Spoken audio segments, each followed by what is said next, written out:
નમસ્કાર મિત્રો, ગુજરાતી ટોપમાં તમારું સ્વાગત છે. મિત્રો, શૈક્ષણિક વર્ષ 2026-27માં આરટીઈ એક્ટ 2009માં પ્રવેશ પ્રક્રિયા મેળવવા માટેની છેલ્લી તારીખમાં બદલાવ કરવામાં આવ્યો હતો.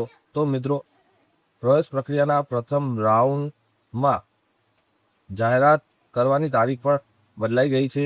મિત્રો, આ વિડીયોમાં આપણે તારીખમાં થયેલા ફેરફારના કારણે પ્રવેશ પ્રક્રિયાના પ્રથમ રાઉન્ડની પ્રવેશ યાદી જાહેર કરવામાં તારીખમાં પણ ફેરફાર કરવામાં આવે છે તેની વાત કરીશું કે 23 તારીખ પછી પણ તમારું ફોર્મ રિજેક્ટ થશે તો તમે શું કરશો. આ વિડીયોને પૂરો જોજો અને જો તમે અમારી ચેનલમાં નવા હોય તો અમારી ચેનલને સબસ્ક્રાઈબ કરી દેજો. જુઓ આ વિડીયો.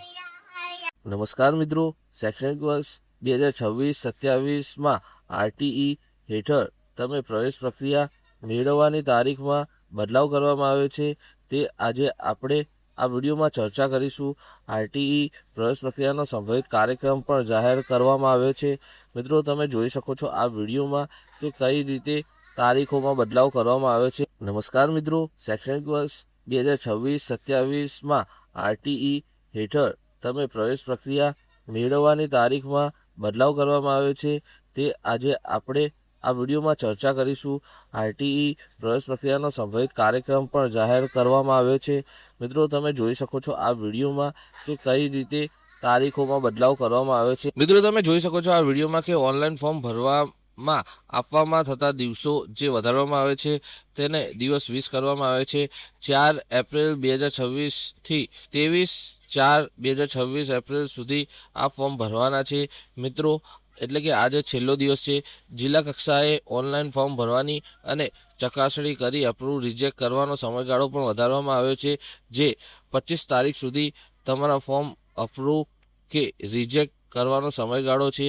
અને માત્ર અમાન્ય થયેલ ઓનલાઈન અરજીઓમાં ખૂટતા ડોક્યુમેન્ટ અપલોડ કરવા માટે અરજદારને પુનઃ તક આપવામાં આવશે, જે 29 તારીખ સુધી તે અપલોડ કરી શકશે.